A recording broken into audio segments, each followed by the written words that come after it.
Ajmer ITI college Jaipur के YouTube channel पर आपका स्वागत है। फ्रेंड्स, आज हम जो नया टॉपिक लेके आए हैं वो आपके पास है पावर सप्लाई। पावर सप्लाई जो होती है वो प्रत्येक इलेक्ट्रॉनिक जो सर्किट होते हैं, चाहे इलेक्ट्रॉनिक सर्किट में जैसे आप लैपटॉप देख सकते हैं, डेस्कटॉप देख सकते हैं, या आपके पास LED LCD वगैरह है, या और भी किसी मोबाइल फ़ोन है, या और भी किसी भी प्रकार के इलेक्ट्रॉनिक जो डिवाइसेस वगैरह होते हैं, इनको चलाने के लिए जो जो वोल्टेज दिए जाते हैं वो पावर सप्लाई के माध्यम से दिए जाते हैं। इसका मतलब ये हुआ कि अगर पावर सप्लाई अगर मान लीजिए टोटली बंद हो जाती है, काम नहीं करती है, तो हमारा वो जो सिस्टम जो है, जैसे कंप्यूटर हुआ या लैपटॉप हुआ या मोबाइल फ़ोन हुआ या LED LCD वगैरह हुई, वो टोटली क्या करेगी, काम करना बंद कर देगी, अर्थात डेड स्थिति में आ जाएगी। इसलिए देखा जाए तो ये जो सेक्शन जो होता है, पावर सप्लाई सेक्शन जो होता है, ये सबसे महत्वपूर्ण सेक्शन होता है। तो आज हम इस पावर सप्लाई के बारे में समझेंगे कि इलेक्ट्रॉनिक जो अलग अलग प्रकार के जो आपके डिवाइसेज वगैरह आते हैं उसमें किस किस प्रकार की पावर सप्लाई बनी होती है। तो फ्रेंड्स, मैं आपको बता दूं कि आपकी जो पावर सप्लाई जो होती है वो दो प्रकार की होती है। एक तो होती है अनरेगुलेटेड पावर सप्लाई और दूसरी होती है रेगुलेटेड पावर सप्लाई।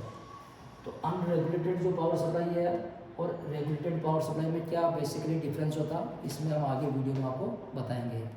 तो अनरेगुलेटेड पावर सप्लाई जब हमको समझ में आएगी तभी हम जो है रेगुलेटेड पावर सप्लाई समझ सकते हैं। और रेगुलेटेड जो पावर सप्लाई भी होती है वो भी अलग अलग प्रकार से डिज़ाइन की हुई होती है। जैसे कुछ तो ट्रांजिस्टर के द्वारा डिज़ाइन की हुई होती है, जिसको हम बोलते हैं transformerised power supply, regulated power supply. दूसरी ICs के द्वारा रेगुलेटेड पावर सप्लाई होती है। कुछ आपके STR के द्वारा रेगुलेटेड पावर सप्लाई होती है। और आजकल जो सबसे ज़्यादा यूज होती है वो SMPS रेगुलेटेड पावर सप्लाई होती है। तो फ्रेंड्स, इसके बारे में हम आपको बताएंगे। पहले हम आपको बताते हैं अनरेगुलेटेड पावर सप्लाई।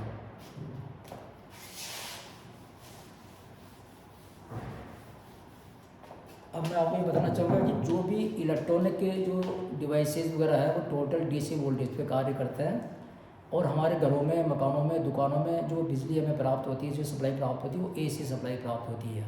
और AC सप्लाई जो होती है वो आपके पास 220 वोल्ट से 230 वोल्ट की सप्लाई प्राप्त होती है। अब पहली बात तो ये होता है कि हमारे जो इलेक्ट्रॉनिक डिवाइसेज होता है वो टोटल क्या करते हैं, DC वोल्टेज पे काम करते हैं। तो DC वोल्ट पे काम करते हैं, तो ये DC वोल्ट पे भी क्या होता है, कुछ सर्किट आपके 12 वोल्ट पे काम करते हैं, कोई आपके 18 वोल्ट पे, कोई 24 वोल्ट पे, कोई आपके 110 वोल्ट पे और कोई 150 वोल्ट पे। ऐसे अलग अलग DC वोल्टेज पे क्या करते हैं, कार्य करते हैं। तो पहले तो क्या होता है कि जो AC जो सप्लाई हमारे जो घरों में आती है, उस AC सप्लाई को हम क्या करेंगे, प्राप्त करेंगे। यानी जो AC जो सप्लाई है, जो AC 220 या 230 वोल्ट की जो सप्लाई है, इसको सबसे पहले क्या करेंगे, इनको वोल्टेज को हम क्या करेंगे, स्टेप डाउन करेंगे, अर्थात वोल्टेज को क्या करेंगे, डाउन करेंगे। क्यों करेंगे डाउन? क्योंकि हमारे पास ये जो इलेक्ट्रॉनिक जो लोड है वो कोई 12 वोल्ट पे, 18 वोल्ट पे, 24 वोल्ट पे, 110 वोल्ट पे ऑपरेट होते हैं। इसलिए ये सप्लाई क्या होती है, काफ़ी ज़्यादा होती है। तो पहले तो हम इसको क्या करेंगे, सप्लाई को स्टेप डाउन करेंगे। स्टेप डाउन वोल्टेज को हम क्या करेंगे, डाउन करेंगे। तो स्टेप डाउन करने के लिए क्या होगा कि जो हम जो सप्लाई इसको देंगे तो किसको देंगे, ट्रांसफार्मर को देंगे। यानी इसमें ट्रांसफार्मर जो है कंपोनेंट्स का प्रयोग किया जाएगा। तो ट्रांसफार्मर क्या करेगा, इस AC सप्लाई को क्या करेगा, डाउन करेगा। डाउन वोल्टेज जो आपके पास जो प्राप्त होंगे वो आपके एक्चुअली में AC में ही प्राप्त होंगे। किसमें प्राप्त होंगे, AC में प्राप्त होंगे। जैसे मान लीजिए आपने ये स्टेप डाउन जो ट्रांसफार्मर लगाया, सपोज कीजिए 12 वोल्ट का लगाया आपने, तो यहाँ पे 12 वोल्ट हमें क्या होगी, 12 वोल्ट से 15 वोल्ट हमें क्या प्राप्त होगी, AC प्राप्त होगी। ठीक है फ्रेंड्स, इसके बाद में क्या होगा, इस AC सप्लाई को हम क्या करेंगे, DC में कन्वर्ट करेंगे। DC में, तो DC में जब करेंगे तो उसको बोलेंगे रेक्टिफायर सेक्शन। तो रेक्टिफायर जो सेक्शन होता है वो क्या करता है, एक्चुअल में AC को क्या करता है, DC में कन्वर्ट करता है। तो इसके अंदर क्या होता है, रेक्टिफायर डायोड का प्रयोग किया जाता है। रेक्टिफायर डायोड, रेक्टिफायर डायोड क्या करेंगे, इसको क्या करेंगे, DC में कन्वर्ट करेंगे। फिर जब सप्लाई जब बाहर निकलती है तो इसमें जब सप्लाई बाहर निकलेगी तो एक तरह का प्लस हो जाएगा और दूसरा तरह क्या हो जाएगा, इसमें माइनस हो जाएगा। अब चूँकि रेक्टिफायर सेक्शन के द्वारा जब ये DC सप्लाई बनती है तो ये प्योर DC के रूप में नहीं बन पाती है, ये अनफिल्टर DC होती है। तो इसको फिल्टर करने के लिए क्या होगा, हम यहाँ पे एक फिल्टर सेक्शन बनाएंगे। तो फिल्टर जो सेक्शन बनाएंगे, इस फिल्टर सेक्शन का जो कार्य होगा वो DC सप्लाई को स्मूथ DC करना होगा, प्योर DC में कन्वर्ट करना होगा।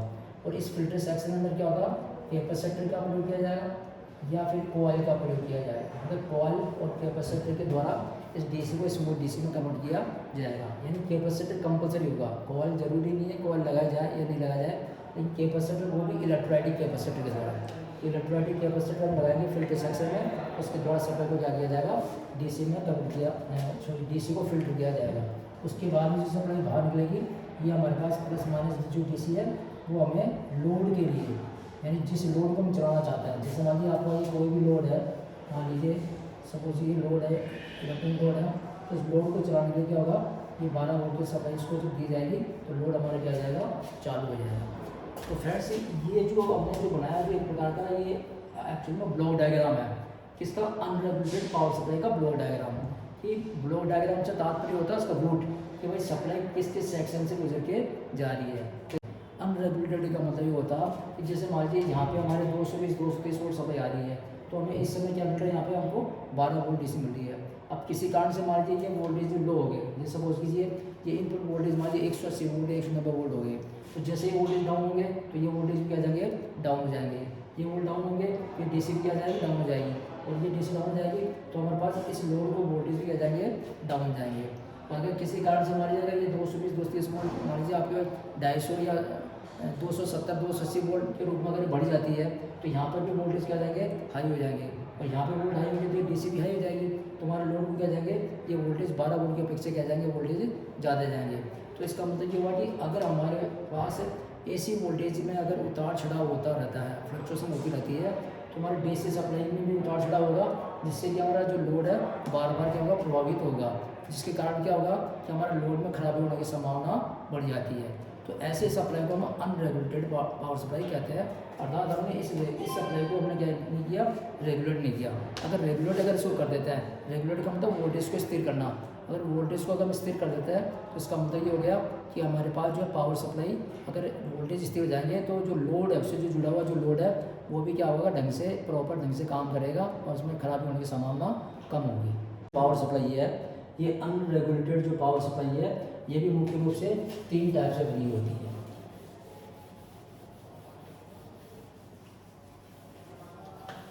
अनरेगुलेटेड जो पावर सप्लाई है एक्चुअली में इसमें क्या होता है कि एक्चुअली में अनरेगुलेटेड जो पावर सप्लाई होती है इसमें एक तो होती है आपके पास जो है half wave unregulated power supply, दूसरी होती है full wave unregulated power supply, और तीसरी होती है bridge rectification unregulated power supply. तो फ्रेंड्स अनरेगुलेटेड जो पावर सप्लाई है ये भी मुख्य रूप से 3 प्रकार की होती है। एक होती है half wave unregulated power supply होती है, एक होती है full wave unregulated power supply होती है, एक होती है bridge rectification unregulated power supply होती है। तो 3 प्रकार से क्या होती है पावर सप्लाई आपकी डिज़ाइन की जाती है।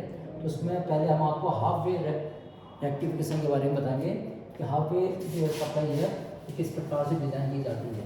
एक्चुअली में क्या होता है कि इसमें जो हमारे जो रेक्टिफिकेशन की क्रिया होती है वो क्या होता है कि एक हाफ वेव में तो एक डायोड के द्वारा रेक्टिफिकेशन होता है, और दूसरे फुल वेव जो रेक्टिफिकेशन है उसके अंदर 2 डायोड का प्रयोग किया जाता है, और तीसरा जो ब्रिज रेक्टिफिकेशन है उसमें 4 डायोड का प्रयोग किया जाता है। तो फ्रेंड्स मैं आपको जो है इसके अनरेगुलेटेड जो पावर सप्लाई है हाफ वेव के अनरेगुलेटेड जो पावर सप्लाई है ये मुख्य रूप से 3 टाइप की होती है। एक तो होती है half wave regulated power supply, एक होती है full wave regulated power supply, और तीसरी होती है bridge rectification regulated power supply. तो फ्रेंड्स तीनों में क्या डिफरेंस होता है, कैसे इसको डिज़ाइन किया जाता है मैं आपको बताता हूँ। जनरली इस प्रकार की जो पावर सप्लाई होती है इसको मेन ट्रांसफार्मर पावर सप्लाई भी कहते हैं, या फिर आजकल इसको लीनियर पावर सप्लाई के नाम से भी जानते हैं। तो इसके अंदर बताया था कि जैसे आपके स्टेप डाउन सेक्शन के अंदर क्या होगा, इसमें ट्रांसफार्मर का प्रयोग किया जाएगा। जैसे मान लीजिए आपका ये ट्रांसफार्मर है तो ये ट्रांसफार्मर स्टेप डाउन ट्रांसफार्मर होगा। स्टेप डाउन ट्रांसफार्मर इसलिए होगा क्योंकि हमारे जो अधिकतर इलेक्ट्रॉनिक सर्किट जो होते हैं वो एक्चुअली में क्या होता है कि लो वोल्टेज में कार्य करते हैं, जबकि हमारे पास एसी सप्लाई 220 230 वोल्ट आती है। इस कारण से तो हमारे पास ये जो एसी सप्लाई आएगी, इस एसी सप्लाई के अंदर एक फेस होगा, एक न्यूट्रल होगा, और ये आपके 220 वोल्ट या 230 वोल्ट की सप्लाई होगी। ये सप्लाई हमने एक सिरे ट्रांसफार्मर के सिरे पे फेज दे देंगे और एक सिरे क्या दे देंगे, न्यूट्रल दे देंगे। और ये जो ट्रांसफार्मर की जो वाइंडिंग है ये 220 वोल्ट से 230 वोल्ट की डिज़ाइन की होगी। इसके अलावा जो है ट्रांसफार्मर की जो सेकेंडरी वाइंडिंग है, जिस सपोज कीजिए 12 वोल्ट की है, तो ये क्या होगा कि जब इसमें जब AC सप्लाई गुजरेगी 220 या 230 वोल्ट गुजरेगी, तो ये ट्रांसफार्मर के अंदर क्या होगा, मैग्नेटिक फील्ड बनेगा। और मैग्नेटिक फील्ड बनने के कारण क्या होगा, इसकी जो सेकेंडरी की कॉइल है, इस सेकेंडरी कॉइल क्योंकि आपकी लो वोल्टेज की वाइंडिंग है, तो यहाँ पे हमको 12 वोल्टेज प्राप्त होंगे और ये वोल्ट प्राप्त होंगे, AC वोल्ट प्राप्त होंगे। अब इसको क्या होगा कि हम एक्चुअली में इसको half wave regulated unregulated power supply बनाना चाहते हैं। तो इसमें क्या होगा कि आपके पास एक डायोड का प्रयोग किया जाएगा, यानी रेक्टिफिकेशन जो है वो एक डायोड से किया इसमें जाएगा।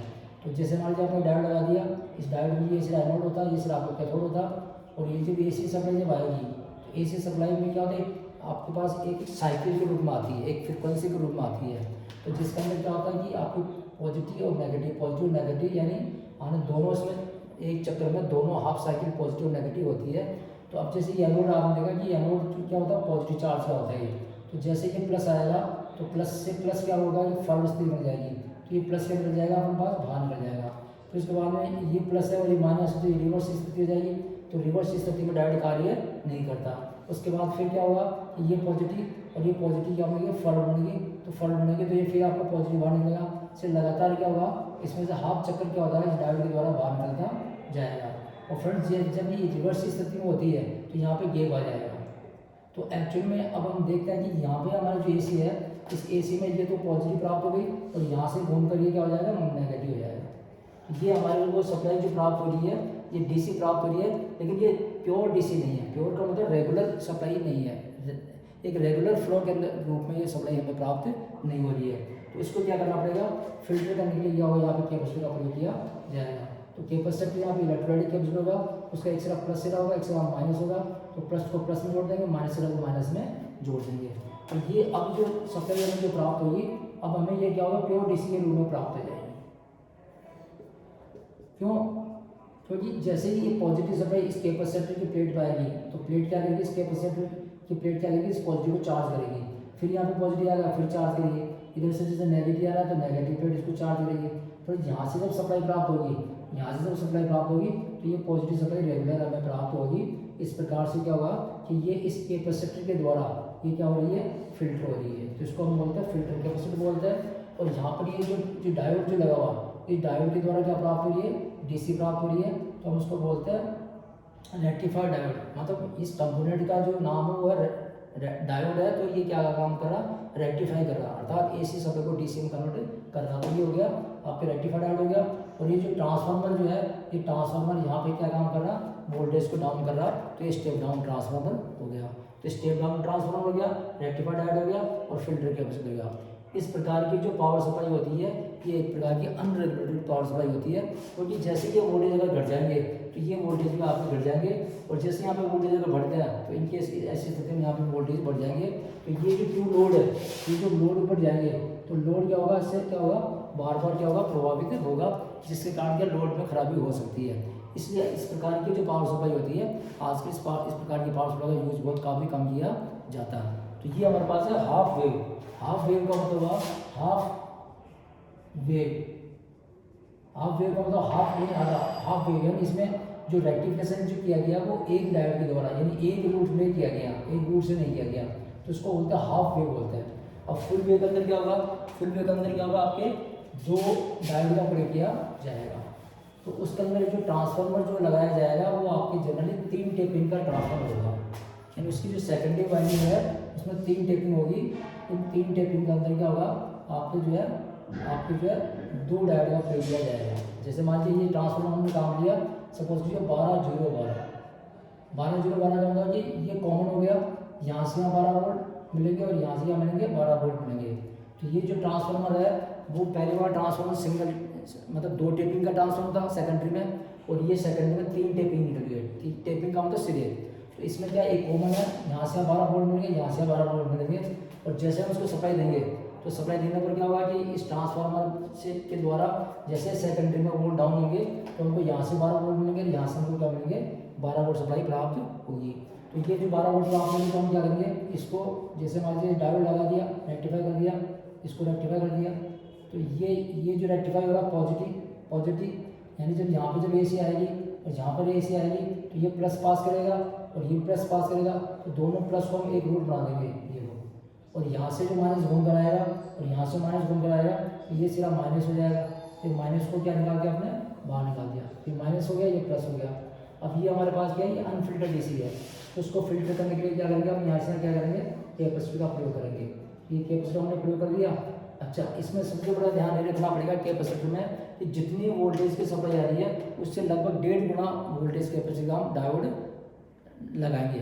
तो जैसे मान लीजिए आप यहाँ पे 12 वोल्ट आ रहा है, तो यहाँ पे हम कम से कम 12 वोल्ट की जगह 18 वोल्ट, 25 वोल्ट या 35 वोल्ट का हम कैपेसिटर लगाएंगे, क्योंकि हम जनरली क्या होता है, जितने वोल्ट की सप्लाई आ रही है उतने वोल्टेज का भी नहीं लगाएंगे, क्योंकि इन केस किसी कारण से अगर वोल्ट बढ़ जाता है तो यहाँ पे अगर वोल्ट बढ़ जाएंगे तो कैपेसिटर की आवश्यकता, वोल्टेज कम होने के कारण क्या हो सकता, फट सकता।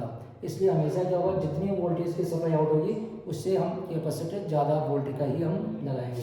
तो ये कैपेसिटर लगा दिया हमने, और ये हमारे पास पॉजिटिव सप्लाई प्राप्त होगी और ये हमारा नेगेटिव सप्लाई प्राप्त होगी। तो ये हमारे पास है फुल वेव, इसको बोलेंगे फुल वेव रेक्टिफिकेशन, यानी हमने जो इसमें रेक्टिफिकेशन जो किया गया है वो फुल वेव किया। रेक्टिफिकेशन का मतलब AC को DC। अब तीसरी हमारे पास होता है ब्रिज रेक्टिफिकेशन। ब्रिज रेक्टिफिकेशन में क्या होता है कि ब्रिज का मतलब जैसे पुल होता है ना, तो पुल में जैसे आप ऊपर से भी जा सकते हैं, नीचे से भी आप जा सकते हैं, तो ठीक उसी प्रकार से क्या होगा कि यहाँ पर जो सप्लाई है, सप्लाई को भी क्या किया, यहाँ पे डिवाइडेशन किया गया। और ये तीसरा जो हमारा ब्रिज है, ब्रिज रेक्टिफिकेशन, यानी यहाँ पे जो रेक्टिफिकेशन जो किया जा रहा है वो ब्रिज किया जा रहा है, ब्रिज रेक्टिफिकेशन है। तो ब्रिज रेक्टिफिकेशन में क्या होगा कि यहाँ पे 4 डायोड का प्रयोग किया जाएगा। जैसे मान लीजिए आपकी ट्रांसफार्मर है, इस ट्रांसफार्मर की ये सेकेंडरी वाइंडिंग है, ये प्राइमरी वाइंडिंग है, ये सेकेंडरी वाइंडिंग है। इसको जैसे मान लीजिए अपने सप्लाई वोल्ट दे दिए 220 से 230 वोल्ट, और सेकेंडरी वाइंडिंग में सपोज 18 वोल्ट की है, तो आपको यहाँ पे क्या हो गया, 18 वोल्ट हमें क्या हो जाएगा, AC प्राप्त हो जाएगी।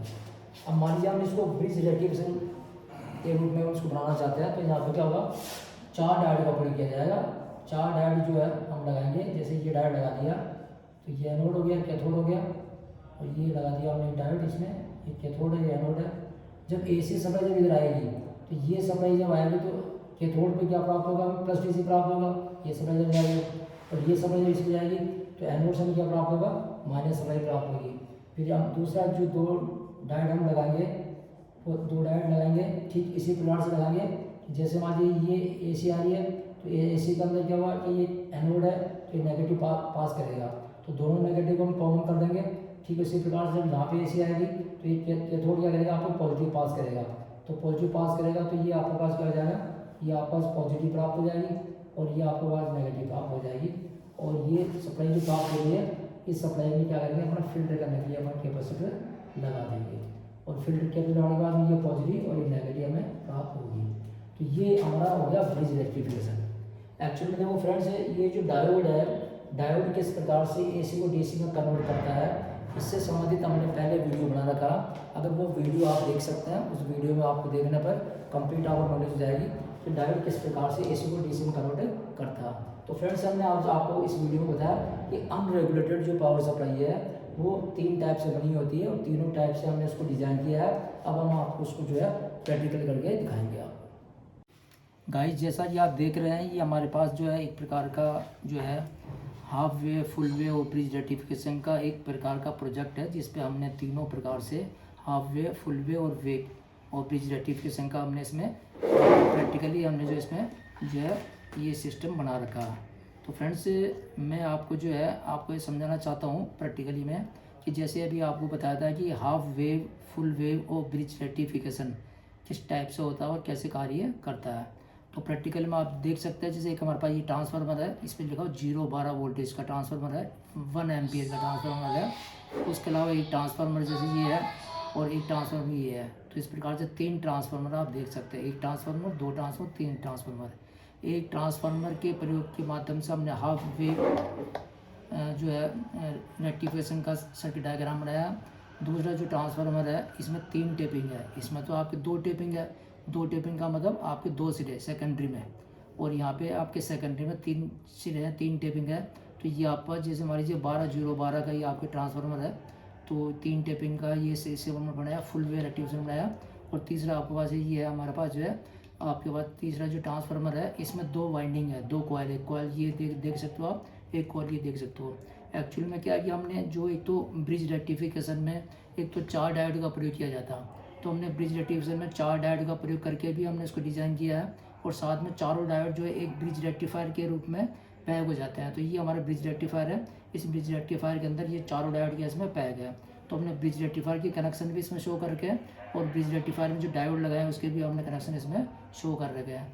तो एक्चुअली में देखिए आप, जैसे कि आप देख सकते हैं कि इन तीनों की जो प्राइमरी वाइंडिंग है, जैसे ये कॉयल दिख रहा हो प्राइमरी, इसकी ये प्राइमरी और इसकी ये प्राइमरी, तीनों को हमने जो सप्लाई है सीधे सभी को पैरेलल में दे रखा। जैसा आप देख सकते हैं ये जॉइंट हमने कर रखे हैं।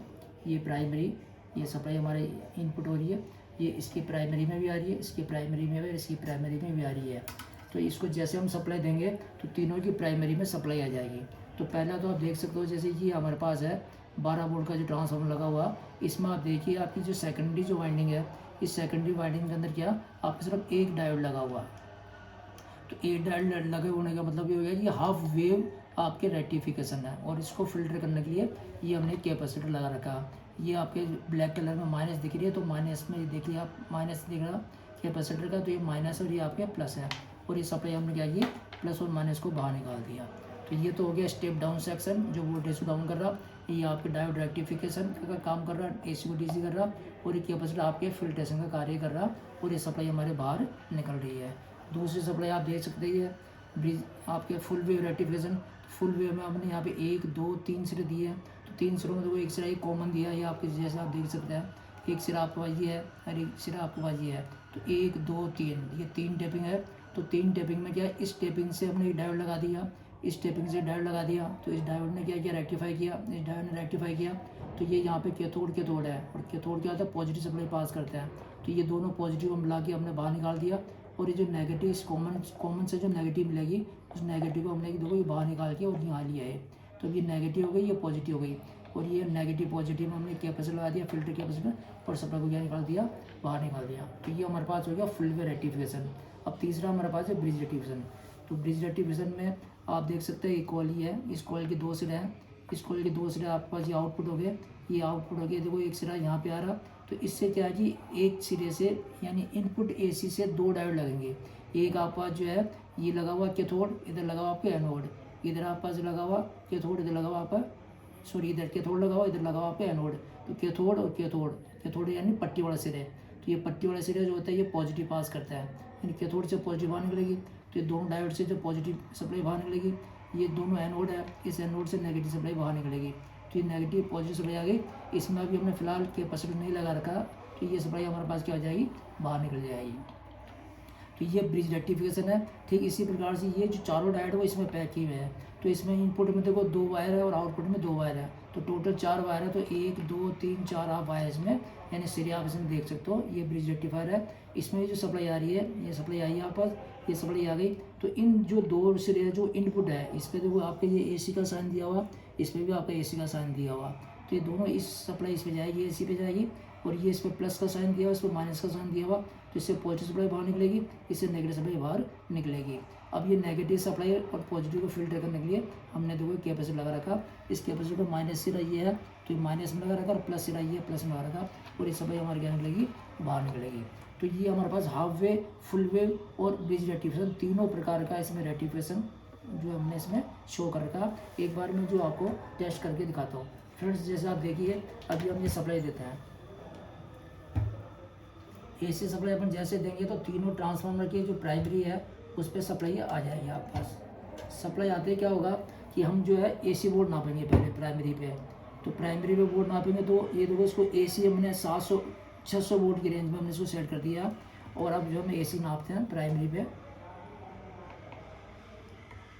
ये आप देख सकते हैं इसमें 243 वोल्टेज के लगभग आ रहा है, यानी ये इनपुट सप्लाई है। तो ये 243 वोल्ट इसमें इनपुट हो रहा है, 243 वोल्ट इसमें इनपुट हो रहा है, 243 इसमें इनपुट हो रहा है। अब देखते हैं ये कॉइल देखें, इससे नापते हैं तो ये लो वोल्टेज निकाल रहा है, ये भी लो वोल्टेज, ये भी लो वोल्टेज है। तो हम भी मीटर को लो की रेंज में सेट कर देते हैं। तो हमने क्या किया 200 वोल्ट की लो की रेंज में हम इसको सेट कर दिया। और देखिए हम इस पर क्वालिटी वोल्ट नापते हैं सेकंड डिवाइडिंग पे, आप देख सकते हैं इसमें 12.5 वोल्ट प्राप्त हो रहे हैं, 12.7 वोल्ट प्राप्त हो रहे हैं। यानी चूँकि ये 12 वोल्ट का है लेकिन अभी अनलोड है, इस पर किसी प्रकार का लोड नहीं है, इसलिए थोड़ा बहुत एक्सेस वोल्टेज निकाल रहा है। तो 12.7 वोल्टेज इसमें प्राप्त हो रहे हैं AC पे। अब ये चूँकि डायोड से DC बनाएगा, तो DC बनाएगा तो हम इसको DC की रेंज में सेट करेंगे और हम इसको लाएंगे 20 की रेंज में। 20 की रेंज में हम लाते हैं तो अब हम चेक करते हैं यहाँ पे। अब DC में क्या हुआ, पॉजिटिव को मीटर को पॉजिटिव लगाना पड़ेगा और नेगेटिव को नेगेटिव लगाना पड़ेगा। तो हमने ये नेगेटिव नेगेटिव लगा दिया, पॉजिटिव पॉजिटिव लगा दिया। अब देखिए आप, अब आपको बता रहा है 17.12 वोल्ट बता रहे हैं। तो 17.12 वोल्ट आ रहे हैं, तो आप ये कह सकते हो कि भाई इनपुट वोल्टेज तो 12 वोल्ट आ रहे हैं, फिर यहाँ पे 17.72 वोल्ट कैसे हो गए। तो एक्चुअली में क्या है कि इस कैपेसिटर ने वोल्टेज को चार्ज किया हुआ है और साथ में अभी ये जो सप्लाई है अभी हमारे किसी लोड से जुड़ी हुई नहीं है, अभी अनलोड है। तो अनलोड है और दूसरा एक कैपेसिटर चार्ज है, इसलिए हमारे पास यहाँ सप्लाई बता रहा है। जैसे लोड से जुड़ जाएगा तो हमारे वही 12 वोल्टेज लगभग यहाँ प्राप्त हो जाएंगे। दूसरी कॉइल पे हम वोल्ट नापते हैं, तो यहाँ पे सेकेंडरी में पहले AC वोल्ट नापेंगे। AC रेंज में नापने के लिए हमने 200 की रेंज में सेट कर दिया इसको, और हम तीनों टैपिंग पे वोल्ट नापते हैं। तो देखिए जैसे आप, यानी यहाँ से आपको वही बता रहा, 12.6 वोल्ट बता रहा और यहाँ से 12.6 वोल्ट बता रहा। तो फ्रेंड्स ये यहाँ से 12 वोल्ट की कॉल हो गई, यहाँ से 12 वोल्ट कॉल हो गई। अब ये कॉल से दोबारा क्या होगी, कॉल से सप्लाई आउट हो गया और रेक्टिफायर डायोड पे जा रही है और ये आपका DC बनेगी। DC में अपन क्या करते हैं, उसको 20 की रेंज में, DC 20 की रेंज में लगा देते हैं और हम यहाँ वोल्ट नापते हैं। तो ये पॉजिटिव हमारे पास है, तो पॉजिटिव में पॉजिटिव लगाएंगे और नेगेटिव बीच छोटा सिरा होगा तो इसमें नेगेटिव लगाएंगे। अब देखिए फ्रेंड्स, अभी आपको बता रहा 17.28 वोल्ट बता रहा। तो फ्रेंड्स ये वही कारण है आपके पास, ये कैपेसिटर क्या है इस समय चार्ज हो गया। तो ये पॉजिटिव सप्लाई बाहर निकलेगी और ये नेगेटिव सप्लाई बाहर निकलेगी। आप जैसे आउटपुट सिरों पे भी आप वोल्ट चेक कर सकते हो, ये जैसे ये नेगेटिव है और ये आपका पॉजिटिव है, ये आप देख सकते हो वोल्टेज ये आउट हो गया आपके पास। ये आपका फुल वे रेक्टिफिकेशन हुआ। तीसरा आपके पास है ब्रिज रेक्टिफिकेशन। तो ब्रिज रेक्टिफिकेशन में यहाँ पे दो अलग अलग कॉइल है। तो हम पहले AC वोल्ट नापते हैं, तो AC नापने के लिए हम 200 वोल्ट की रेंज में लगा देते हैं और इस कॉइल पे वोल्ट नापते हैं। तो ये जो कॉइल है, ये कॉइल आपके पास, इस पर लगभग हमको 17 वोल्ट 16 वोल्ट के आसपास प्राप्त हो रहा है। और दूसरी कॉइल नापते हैं इस कॉइल पे, इस पे देखिए हमको 27 वोल्टेज के लगभग प्राप्त हो रहे हैं। तो दोनों अलग अलग वोल्टेज कॉइल है। तो अब इसमें जैसे ये वोल्टेज AC आ गए, इसमें भी AC वोल्ट आ गए, तो अब ये डायोड के द्वारा क्या बनेंगे, DC बनाएंगे, ब्रिज रेक्टिफायर के द्वारा DC बनेंगे। तो हम इसको DC की रेंज में इसको सेट कर देते हैं। तो DC में सेट करने के बाद में AC यहाँ पे आ रही है, अब इसको अपन DC नापते हैं, पॉजिटिव नेगेटिव। तो देखो फ्रेंड्स, इसमें डिस्प्ले के ऊपर जो है, डिस्प्ले पे जो है डिस्प्ले गायब हो रहा, उसका रीज़न यही है कि हमने इसको कम वोल्ट की रेंज में लगाया, क्योंकि इस कैपेसिटर ने यहाँ वोल्टेज को चार्ज कर लिया, तो हम इसको ज़्यादा की रेंज में लगाते हैं। अब ज़्यादा की रेंज में लगाएंगे तो हमें वोल्टेज इसमें डिस्प्ले होंगे।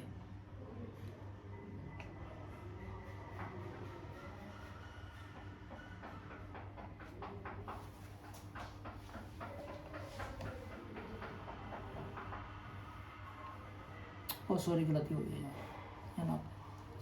अब देख सकते हैं आप 22.8 वोल्ट प्राप्त हो रहे हैं यहाँ पे। तो पहले वो 20 की रेंज थी इसलिए वो शो नहीं कर पा रहा था। अभी आपके पास है 22.8 वोल्ट प्राप्त हो रहा है और ये सप्लाई बाहर निकल रही है, जैसे आप नाप सकते हो बाहर भी।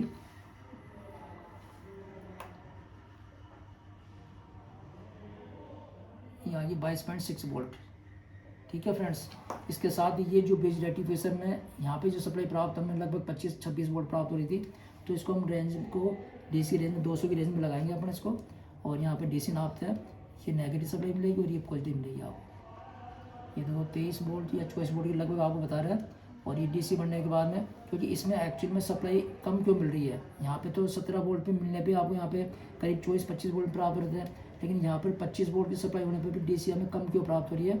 उसका रीज़न ये है कि अभी हमारे यहाँ पे कैपेसिटर नहीं लगा हुआ, क्योंकि कैपेसिटर वोल्टेज को क्या करता, चार्ज करता। तो इसमें भी कैपेसिटर लगा हुआ, यहाँ भी कैपेसिटर लगा हुआ, यहाँ भी कैपेसिटर लगा हुआ, इसलिए वोल्टेज हमारे एक्सेस वोल्टेज आ रहे थे।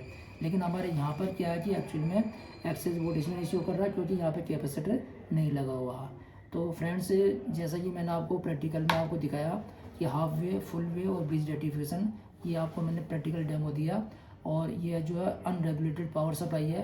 तो फ्रेंड्स, आपने जो है वीडियो देखी है तो आप इसको लाइक करें, हमारे चैनल्स को लाइक करें, शेयर करें, और साथ में जिन्होंने भी हमारे वीडियो को देखा उनको बहुत बहुत धन्यवाद। थैंक्स।